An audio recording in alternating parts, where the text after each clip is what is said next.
नमस्कार दोस्तों, DHP news channel में आपका हार्दिक स्वागत है। हिमाचल प्रदेश के आज के मुख्य समाचार आपको विस्तार पूर्वक बताएंगे। खबरों की शुरुआत करने से पहले आप सभी से निवेदन है कि डीएचपी न्यूज को सपोर्ट करने के लिए आप मेंबरशिप ज्वाइन करें। आपके सपोर्ट से हमें और बेहतर कंटेंट बनाने और आप तक सही खबरें पहुंचाने का मौका मिलेगा। तो पेश हैं आज के मुख्य समाचार। मार्च शुरू होते ही तपने लगे पहाड़, 3 जिलों में हीट वेव का अलर्ट, जाने कब से बरसेंगे बादल। हिमाचल प्रदेश में मार्च की शुरुआत के साथ ही गर्मी ने तेवर दिखाने शुरू कर दिए हैं। मार्च के पहले सप्ताह में ही पहाड़ तपने लगे हैं। मैदानी जिलों में लू जैसे हालात बन गए हैं और अधिकतम तापमान लगातार बढ़ रहा है।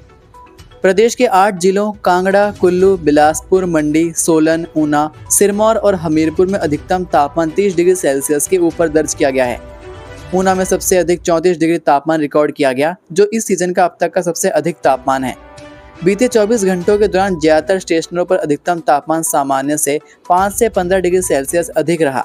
वहीं ज्यादातर स्टेशनों पर न्यूनतम तापमान सामान्य से 3 से 9 डिग्री सेल्सियस तक ज्यादा था।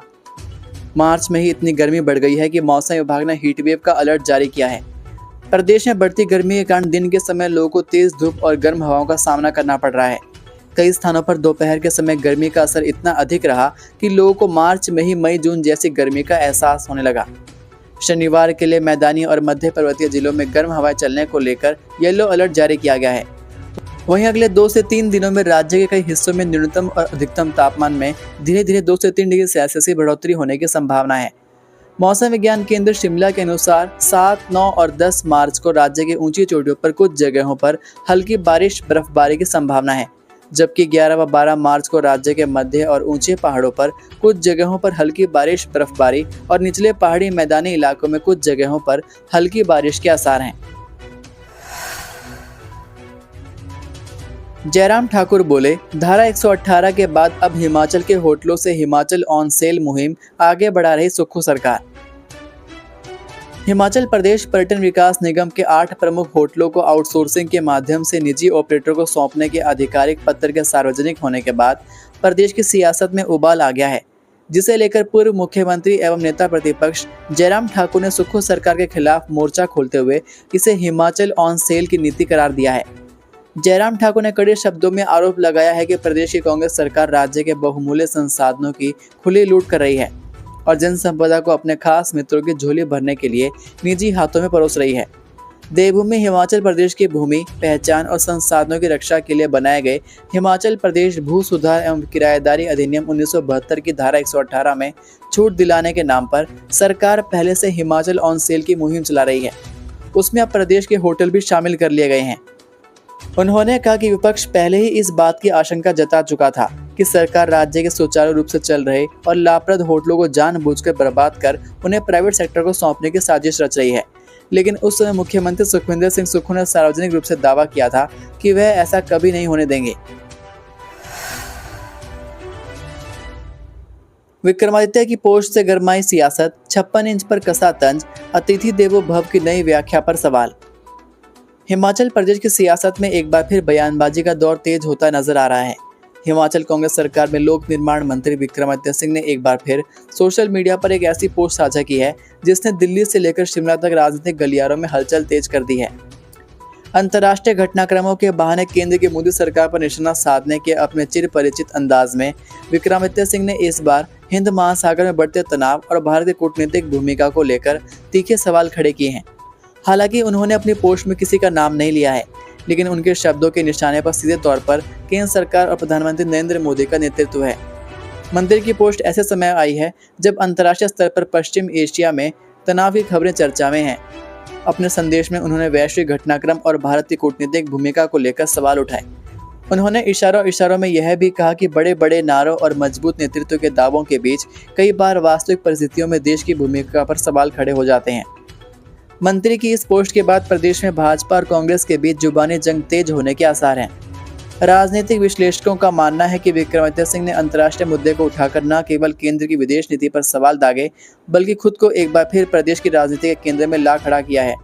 बिना नाम लिए किया गया यह हमला आगामी चुनावों और प्रदेश की वर्तमान राजनीतिक परिस्थितियों के लिहाज से काफी महत्वपूर्ण माना जा रहा है।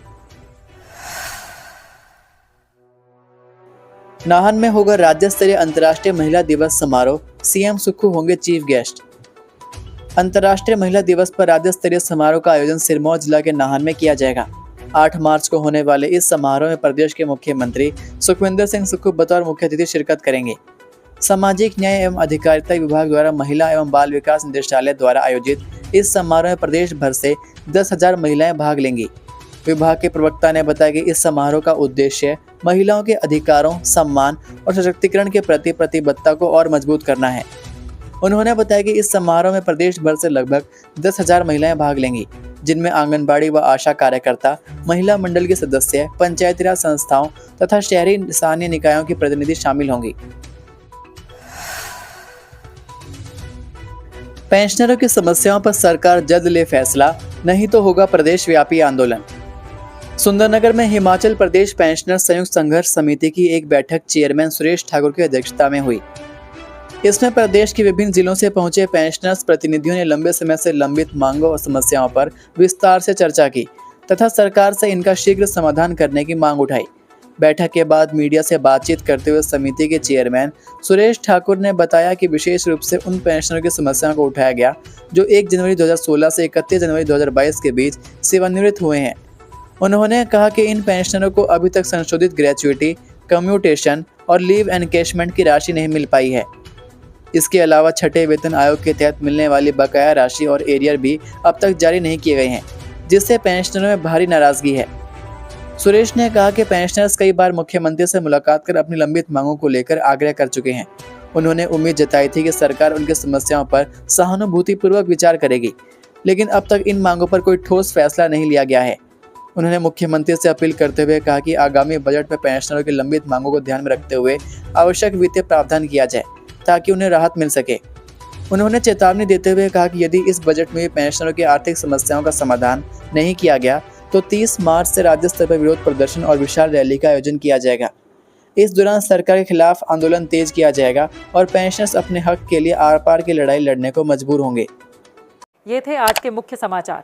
हिमाचल प्रदेश की बड़ी खबरें रोजाना जानने के लिए सब्सक्राइब कीजिए DHP न्यूज़ चैनल को और बेल आइकन पर क्लिक करें, जिससे आपको प्रदेश की बड़ी खबरें हमारे द्वारा मिलती रहें। वीडियो को लाइक और शेयर ज़रूर कीजिए और आप हमारी वीडियो कौन से शहर से देख रहे हैं नीचे कमेंट करके ज़रूर बताइए। वीडियो में अंत तक बने रहने के लिए आपका बहुत बहुत धन्यवाद। जय हिंद, जय भारत, जय हिमाचल।